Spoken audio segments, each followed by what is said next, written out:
Hey everyone, welcome back to the channel. Today we're going to do a reading of another short story by Edgar Allan Poe, The Cask of Amontillado. Okay, let's get started.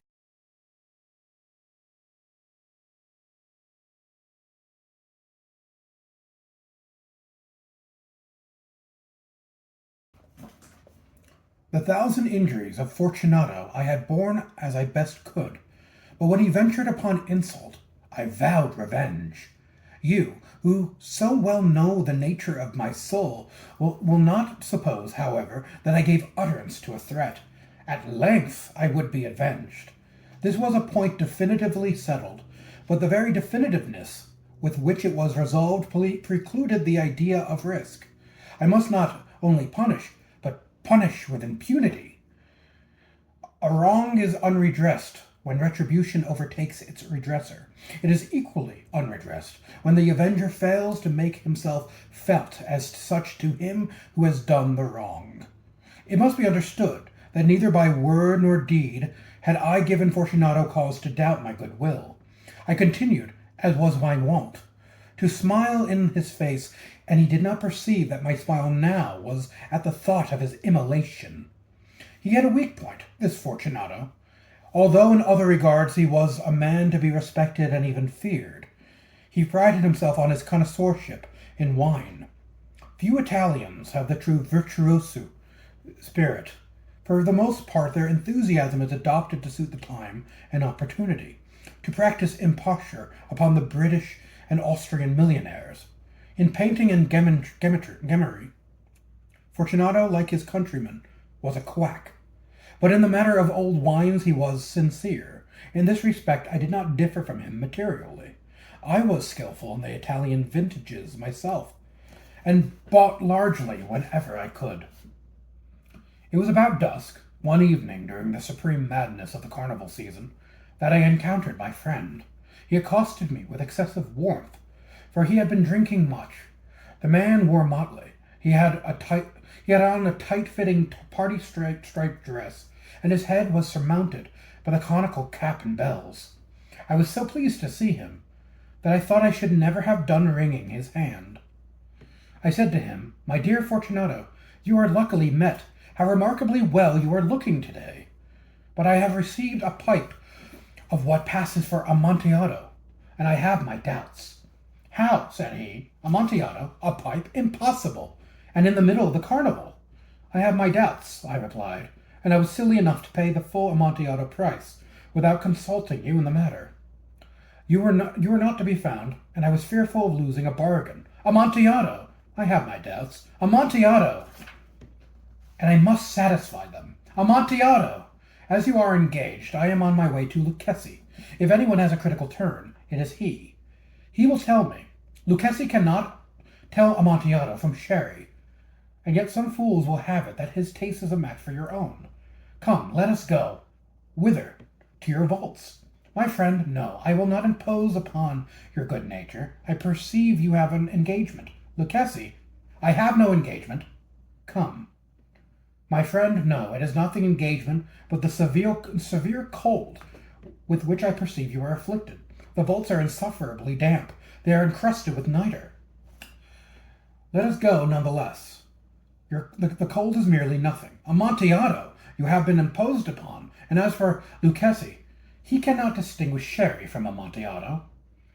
Thus speaking, Fortunato possessed himself of my arm, putting on a mask of black silk, and drawing a roquelaire closely about my person.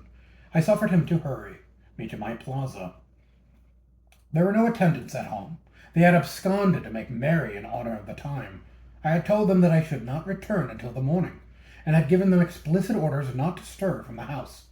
These orders were sufficient, I well knew, to ensure their immediate disappearance, one and all, as soon as my back was turned. I took from their sconces 2 flambeaux, and giving one to Fortunato, bowed him through several suites of rooms to the archway that led into the vaults. I passed down a long and winding staircase, requesting him to be cautious as he followed. We came at length to the foot of the descent, and stood together on the damp ground of the catacombs of the Montresors. The gait of my friend was unsteady, and the bells upon his cap jingled as he strode. "The pipe," said he. "It is farther on," said I.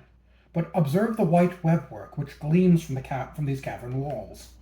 He turned toward me, and looked into my eyes with two filmy orbs that distilled the rheum of intoxication. "Nitre?" he asked at length. "Nitre," I replied. "How long have you had that cough?"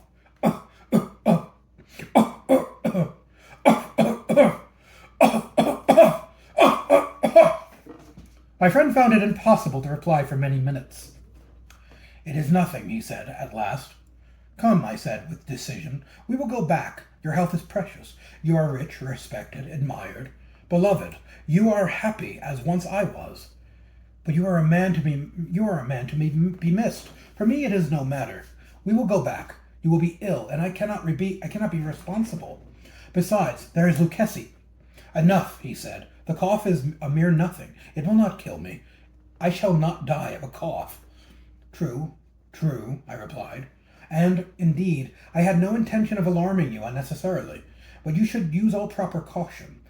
A draught of this medic will defend us from the damps." Here I knocked off the neck of a bottle which I drew from a long row of its fellows that lay upon the mould. "Drink," I said, presenting him the wine. He raised it to his lips with a leer. He paused and nodded to me familiarly, while his bells jingled. "I drink," he said, "to the buried that repose around us, and I to your long life." He again took my arm, and we proceeded. "These vaults," he said, "are extensive." "The Montresors," I replied, "were a great and numerous family." "I forget your arms." "A huge human foot or, in a field azure. The foot crushes a serpent rampant, whose fangs are embedded in the heel."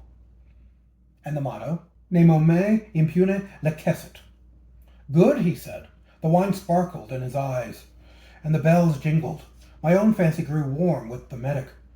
We had passed through walls of piled bones, with casks and puncheons intermingling, into the inmost recesses of the catacombs.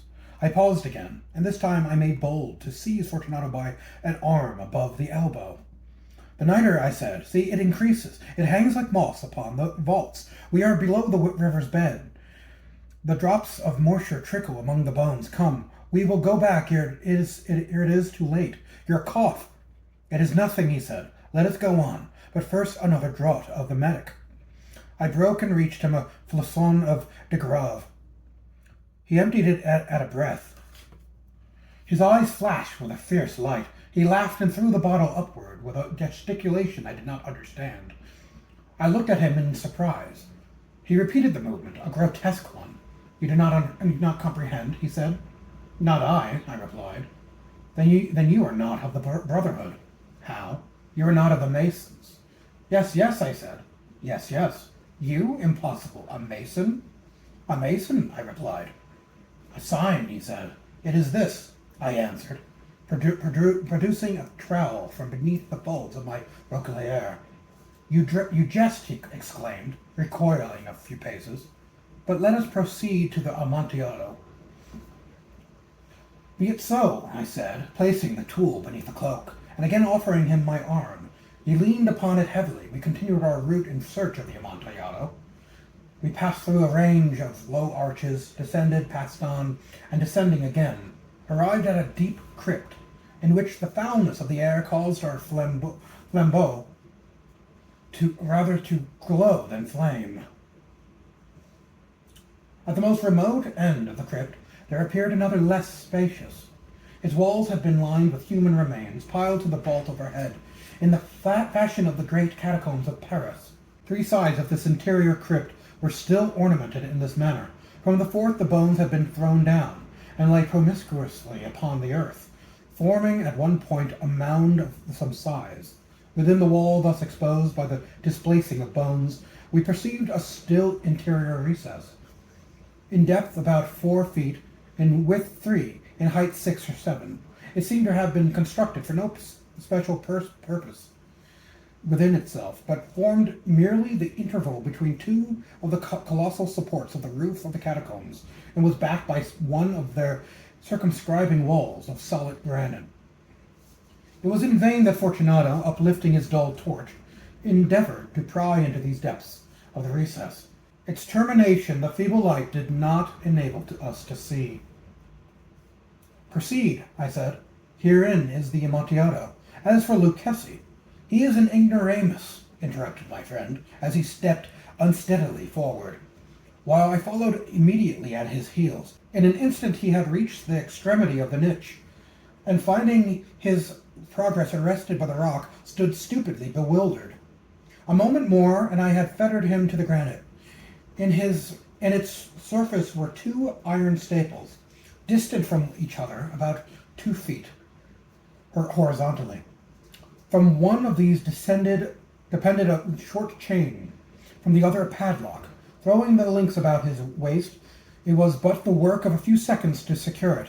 He was too much astounded to resist. Withdrawing the key, I stepped back from the recess. "Pass your hand," I said, "over the wall. You cannot help feeling the niter. It is indeed very damp. Once more, let me implore you to return." "No? Then I must positively leave you. But I must first render you all the little intentions in my power." "The Amontillado!" ejaculated my friend, not yet recovered from his astonishment. "True," I replied, "the Amontillado." As I said these words, I busied myself among the pile of bones of which I have spoken before. Throwing them aside, I soon uncovered a quantity of building stone and mortar. With these materials, and with the aid of my trowel, I began vigorously to wall up the entrance of the niche. I had scarcely laid the first tier of my masonry when I discovered that the intoxication of Fortunato had, in a great measure, worn off. The earlier indication I had of this was a low moaning cry from the depth of the recess. It was not the cry of a drunken man. There was then a long and obstinate silence. I laid the second tier, and the third, and the fourth, and then I heard the furious vibrations of the chain. The noise lasted for several minutes, during which, that I might hearken to it with the more satisfaction, I ceased my labors and sat down upon the bones. When at last the clanking subsided, I resumed the trowel, and finished without interruption the 5th, the 6th, and the 7th tier. The wall was now nearly upon a level with my breast. I again paused, and holding the flambeau over the masonwork, threw a few feeble rays upon the figure within. A succession of loud and shrill screams, bursting suddenly from the throat of the chain formed, seemed to thrust me violently back. For a moment I hesitated. I trembled. Unsheathing my rapier, I began to grope with it about the recess, but the thought of an instant reassured me. I placed my hand upon the solid fabric of the catacombs and felt satisfied. I approached the wall. I replied to the yells of him who clamored.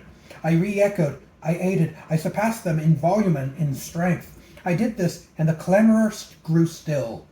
It was now midnight, and my task was drawing to a close. I had completed the 8th, the 9th, and the 10th tier. I had finished a portion of the last and the 11th. There remained but a single stone to be fitted and plastered in. I struggled with its weight. I placed it partially in its destined position. But now there came out from the niche a low laugh that erected my hairs upon my head. It was succeeded by a sad voice, which I had difficulty in recognizing as that of the noble Fortunato. The voice said, "Ha ha ha, hee hee, a very good joke indeed, an excellent jest. We will have many a rich laugh about it at the palazzo, or over our wine, "The Amontillado," I said. "Yes, the Amontillado. But is it not getting late? Will not they be awaiting us at the palazzo, the Lady Fortunato and the rest?" "Let us be gone." "Yes," I said, "let us be gone." "For the love of God, Montresor!" "Yes," I said, "for the love of God!" But to these words I hearkened in vain for a reply. I grew impatient. I called aloud, "Fortunato!" No answer. I called again, "Fortunato!" No answer still. I thrust a torch through the remaining aperture and let it fall within. There came forth in reply only a jingling of the bells. My heart grew sick. On account of the dampness of the catacombs, I hastened to make an end of my labor. I forced the last stone into its position. I plastered it up. Against the new masonry, I re-erected the old rampart of bones. For the half of a century, no mortal has disturbed them. in Pace Requiescat.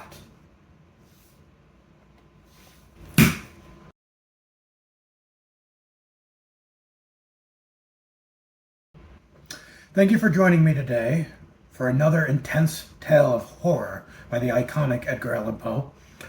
If you like the video, if you like the reading, please like and subscribe, comment below. Even let me know what you would like me to read next, because I'm always down to lend my voice to something new. All right, till next time.